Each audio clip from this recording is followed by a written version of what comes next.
I know. How's everything with you? Busy, busy? So far so good. Oh, good, Yeah. good. Right. This article, right? This article first. Yeah, and what then- is it about? Because they just, you see, it's something they're wondering, you know, and what, because it's the word erotic, as you know, that I it could see. be something else, you know. What kind of idea make you to create this space? Right. Thank you to visit Erotic Garden again anywhere. And this is my inspiration is come from nature. Because the way I see things in nature is more like I can see something sexy, even in the flower, in the fruit, or even the landscape. That's what is part of my work. And that's why I said I just want to express my idea in my garden. And this is why it's the beginning is of the erotic start. So how do you define the word erotic? You know, it took me a while to understand really the word erotic, because the erotic is never exists in Thai language. It's only in English. And for me, erotic is something beautiful, something feel sexy, romantic, you see, because it's very hard to describe the word erotic. The same as the word romantic.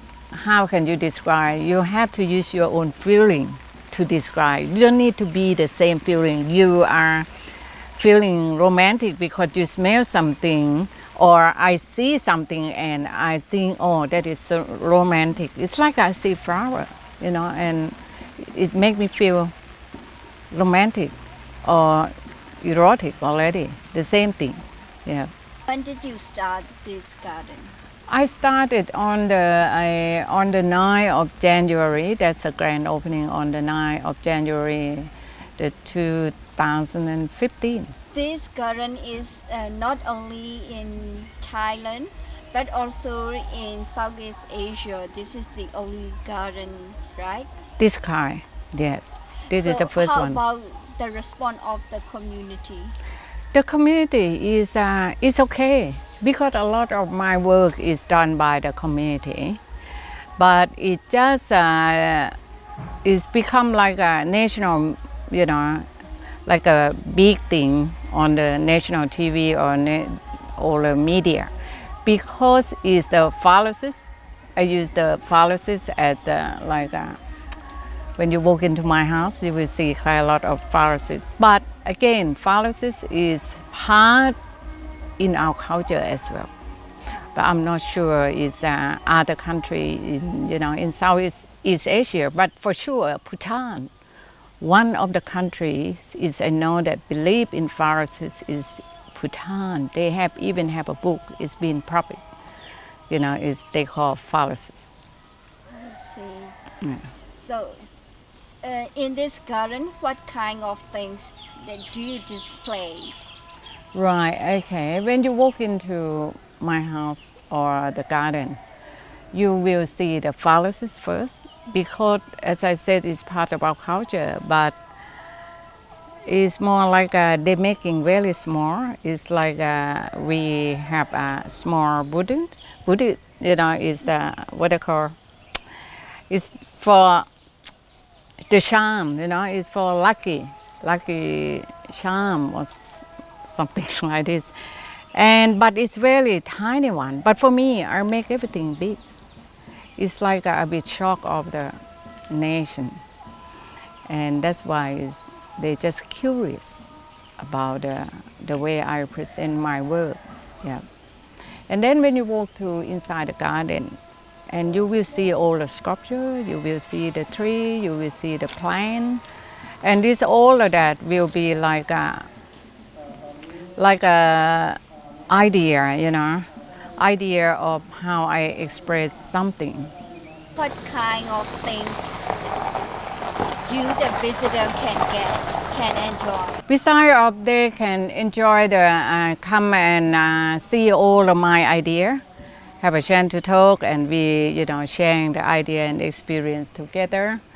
And then you can have tea or coffee in here. That's what Erotic Garden have, a beautiful tea house here, cozy, and this is something in there. So what's your future plan for the Erotic Garden? I'm preparing to create more sculpture, and part of that I would like to have the sculpture make from the marble, and of course I'm looking to go to visit Burma, and I'm sure Burmese people have a good carving in that, and I'm looking forward to visit Burma too. So do you have any message for the Burmese audience? When is I just would like to, even for the Thai people, have opportunity to come and visit this garden, because this Erotic Garden is very new thing, because the new kind of art is not difficult to understand, but you have to open mind, and then sharing the experience with each other. We just come and share the experience together, and you're going to have fun and understand. And part of that you will understand the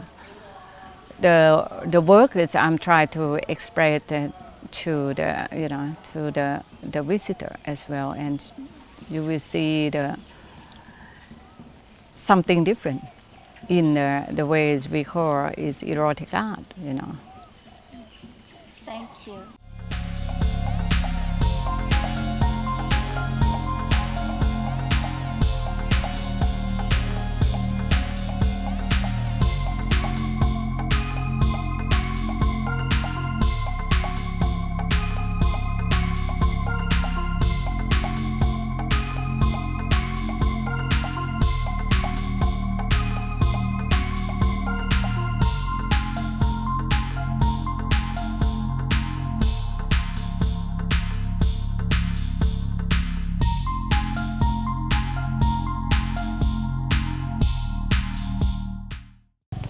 Like the Stone Age.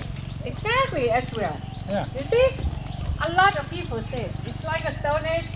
A lot of people say it's sundown. For me, it's not so. Depend on your experience, knowledge and experience.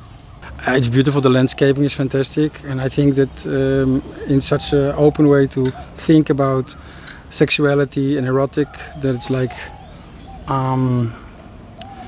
It really opens your mind. It's like you think different about it, like all the flowers and the smells. And if you see in the landscaping, there's a woman laying there, and it's really something that can open your mind. It's really nice. Really enjoyed it. No, I never seen such a such a garden. Of course, let's say in India they have a lot of also the phallus. They show it a lot. But such a beautiful, almost like The Hobbit.